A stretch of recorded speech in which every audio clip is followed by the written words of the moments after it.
Alright YouTube, I'm going to be removing my front and rear track bar off of my 95 Wrangler. Been reading a lot of posts about this. Being that it's sprung and not a actual spring, it's sprung with leaf springs, not an actual spring. I don't need this. That's called a track bar. That only makes it so the front axle centers on the car. This pretty much centers it, and that's what I've been reading. So I'm going to go ahead and remove that to actually allow for a little more articulation. So stay tuned and I'll show you what we need to do. Alright guys, so let's get underneath here. This bolt here is 11/16. Okay, and it's because of a little rust on there, you gotta just tap it on, get it all the way on. Okay, and then I have a breaker bar I'm going to use on this side. Okay, and we'll just hit that once or twice with a hammer to break that loose. Now over here it's a different story. You can't really get anything in there. Okay, so you're gonna have to get a crescent wrench, big guy, get some torque on it, put it on there, hold it, and then whack the bottom, break it loose. So let me put the camera on the stand and I'll show you what's going on. Alright, so let's get underneath here. So let's give it a good whack. That was actually a little easier than I was expecting. I'm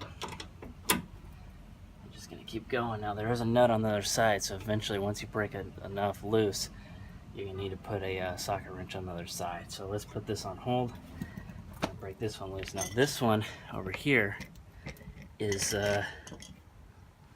just a nut. Okay.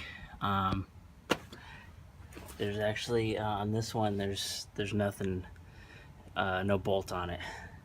Well, excuse me, there's a bolt on it, but it's pressed in. So we're gonna have to just take the nut off and then tap that pressed in bolt off. So I've already broken this one loose, so it's gonna be a little easier for me. Now, mind you, this vehicle only has 87,000 miles on it. If you've been wheeling a lot, you're rusty, you know, what have you, you're probably going to want to get some PB Blaster. But in this case, we're just going to wrench this guy off and try to pry that guy off. Now this is going to be slow because not much room in here.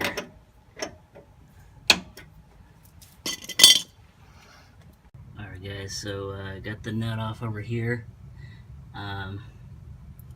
Get it up in there. What I wound up doing was the crescent wrench as far as I could, and then I came out with a 7/8 ratchet wrench. So yeah, so once I was able to get the head of that around the bolt up there, just ratcheted with that. Now this side, of course, you're going to use the 11/16 on this side and then a 7/8 on the other side. Okay, so once I got those out, it was just that easy. Look at that. This took me all of 20 minutes to do. Taking off the rear track bar now. Get up underneath here. I'm also doing the rear end diff fluid. There's a bolt right there, and then there's one right there. Those are going to take a T55 on one side, and then the other side is a 7/8. Okay, so I'm going to go ahead and pull those off. So I almost have the bolts off this track bar.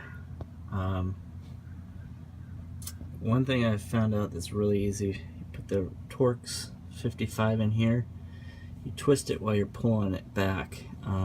The reason why I say that is because it's very tight in here. The other side's the same way, so I believe once you get this guy out, the other guy should just almost fall out because all the tension will be gone.